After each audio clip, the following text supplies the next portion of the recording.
Before I ever got my very first listing, I whiffed probably 6 really good opportunities to get a listing. And I thought it might be helpful to share each one of those stories with you so that hopefully you can get something from them and not make the same mistakes I did and hopefully be a little bit ahead of me. What's going on? It's Frank Kritzman, real estate team leader and coach here on the Emerald Coast of Florida. On this channel, we are all about helping agents succeed and grow their business. So if that's something that you're looking for, you are in the right place. All right, without further ado, let's get into those 6 easy layup listings that I just completely whiffed on it. And I'm going to talk about what I did wrong and get a little learning point from each one of those situations. All right, lesson number 1, do not send your numbers to anybody. So here is what happened. I was working with this couple that I had found through circle prospecting, and it was some absentee owners, and they were thinking about selling their house. They were not working with another agent, and so I'd been talking to them, following up with them for a couple weeks. Their house was right down the street from mine. I had even been to their house a couple times and done a few walkthroughs. So they were out of state and had a lockbox on it. It was vacant, so it was easy for me to go over there. I was taking pictures. I was coordinating with a power washing company to go and clean the outside of the house and get it ready. Super easy, in the bag situation. They said, hey, go ahead and send us your numbers. This situation is going to be the first reason why you don't send anybody numbers. Later on, there's another situation that I'm going to tell you about, which is the second reason that you don't send any numbers. But here's what happened on this one. I did a little CMA and I put everything in an email, put all my numbers together, and I just sent him over the email. I tried to give a little bit of context and describe why I had picked those comps and why I had picked that particular sales price in the email. But when they saw my email, they were so turned off by the sales price that I had suggested and the comps that I was basically just dead to them,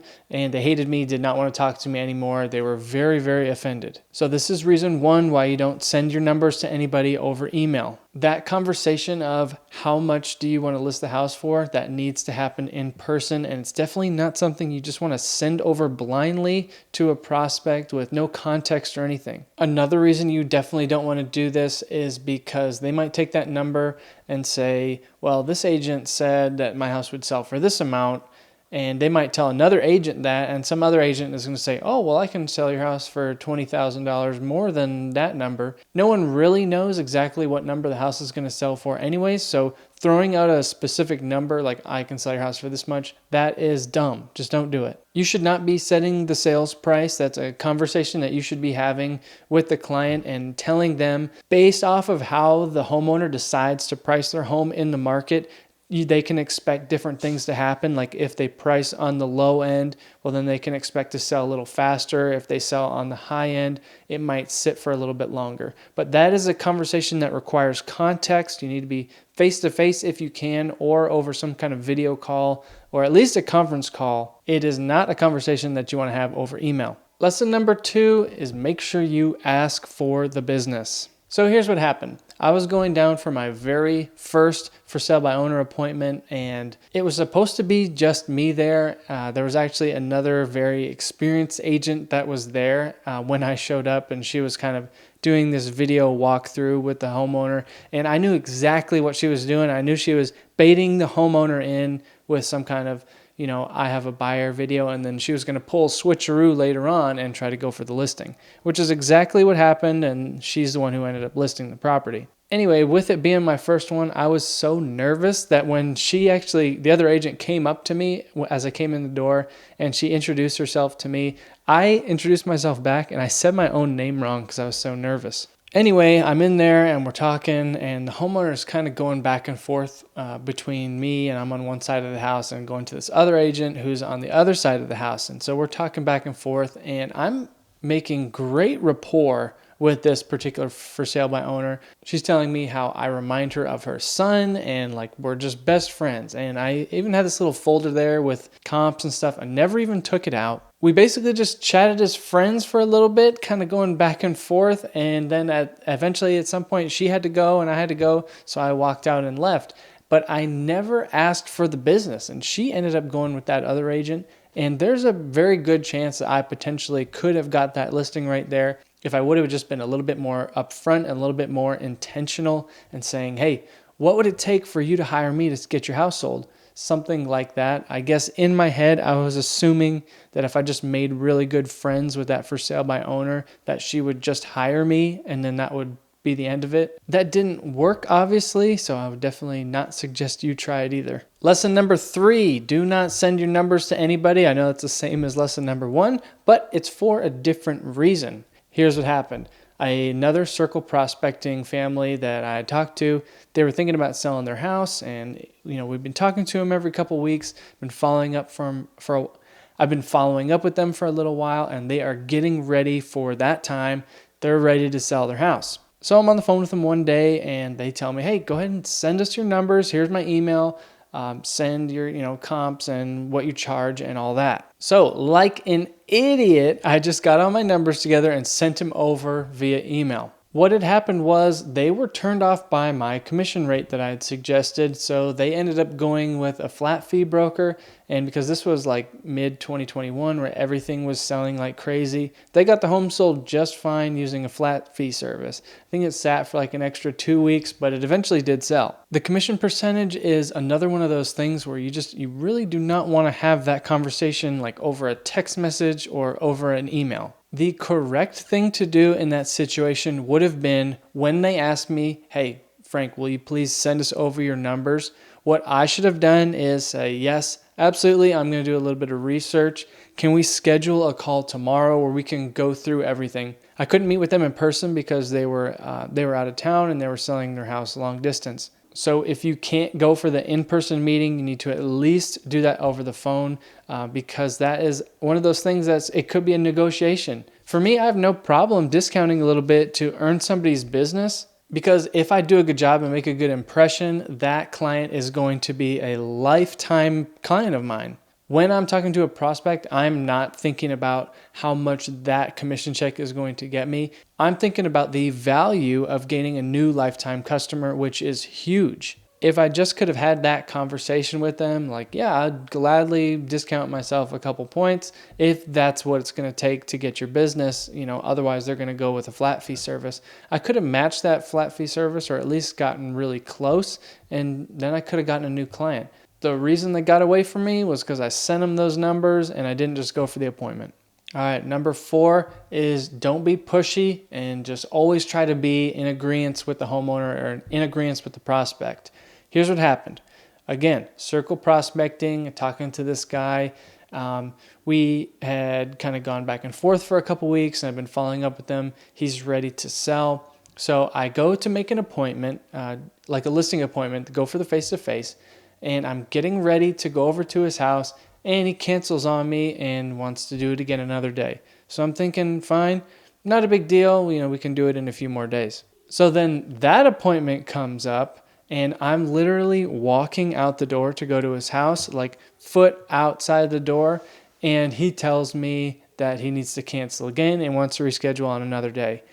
Me being an idiot, all I wanted was a listing, right? That's just kind of what I was thinking about. Yes, I wanted to help him, but I also really just wanted a listing, and I think I was just, I was being very selfish. After he had told me that he wanted to reschedule, I pushed back and said, hey, it's just going to take a few minutes. Just let me come by anyways.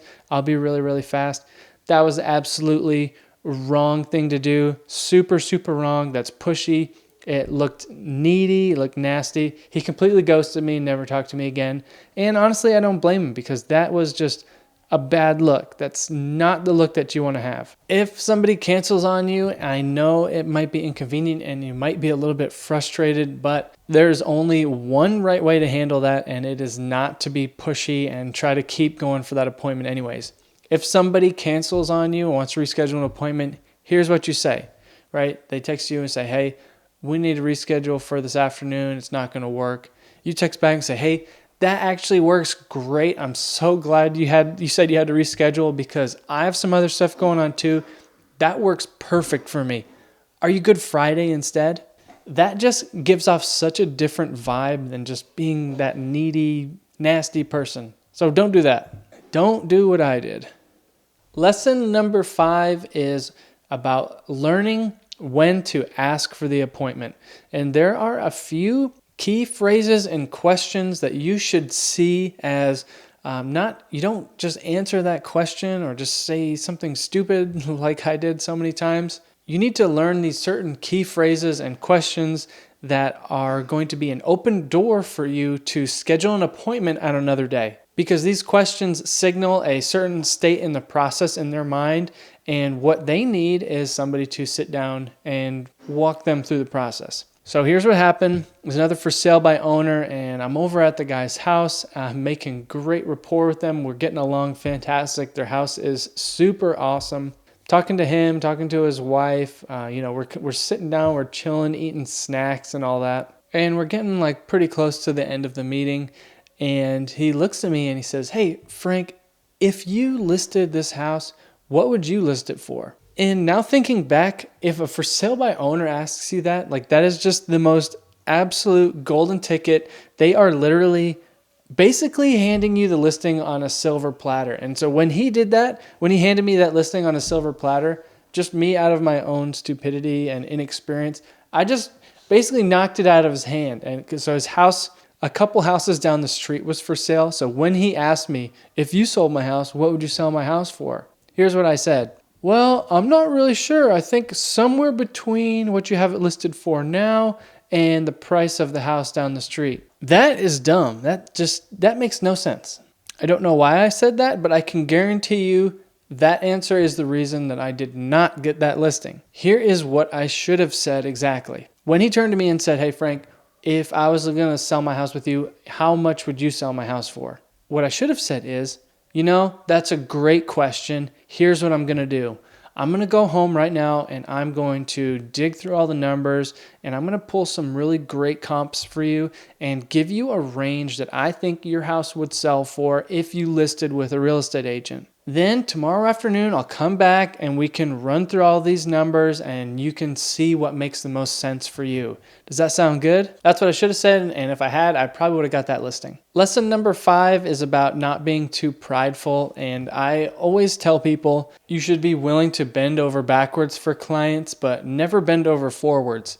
And it is a very hard balance trying to figure out exactly where that line is between bending over backwards and bending over forwards. So very early on, I had landed this listing appointment with an expired, and over the phone, I had done everything absolutely right. He even asked me, he said, "Have you sold any houses in this price range?" Because it was like a $2 million beach house. And with the utmost confidence, I just replied back to him, "Nope. But yours is going to be the first one that I sell." He had not liked his experience with previous real estate agents, and he was willing to give me a shot. So I had scheduled that appointment, and again, it came to that time of the day where I was about to start walking out the door to go meet with them, and they had texted me and said that they wanted to reschedule because they were going to go to some boat races or something like that. I didn't try to push for the appointment like I did on that other one, but what I did was, I don't know, maybe even arguably worse. I just kind of figured, look, if he's willing to waste my time and back out on the appointment, it's not worth it. When in reality, sometimes things come up. And sometimes you just don't want to deal with somebody on a Saturday afternoon, if that's what day the appointment was. And I think in that particular situation, I should have just been a little bit more understanding, rescheduled the appointment, and gave it another shot. All right, that was all 6 lessons, but I'm actually going to throw a little bonus one in there if you made it this far. What I'll say is, you can't win them all. Here's what happened. I went down to meet with this for sale by owner, and we go and do the walkthrough of their house, and I'm giving them all my suggestions. Rapport is going great. Once you've done a lot of for sale by owner appointments, you kind of have to balance your level of pushiness and gauge where they're at. You don't want to be pushy. You do want to be upfront and deliberate. I'd finished with the appointment, and I went home, and later that evening, he called me up and said, "Frank, you did such a good job walking me through today that I am just absolutely convinced that I need a real estate agent." And keep in mind, I did not say, not once did I say, "You need a real estate agent for this." He asked me a ton of questions, and I just gave him my feedback. I told him, here's what happens in this situation. Here's what happens in that situation. And he asked me what I thought about this room, and should he do that? And I just gave him my advice. But he was like, "Frank, I'm so sure that I need a real estate agent now that I called up my good friend who's a real estate agent, and I'm going to list the house with him." And I was like, "All right, sounds good, man." And in that situation, I really think that for the most part, I did everything that I could, and I think that I did everything right. And for me, the takeaway on that one is you just can't win them all. So if you keep trying over and over again, you're getting very discouraged, it's okay. Just keep at it. You are going to find people that want to work with you. You just have to sift through all the people that don't want to work with you to get to them. If you enjoyed the video, make sure you press thumbs up. I would really appreciate it. Until next time, I'll catch you later.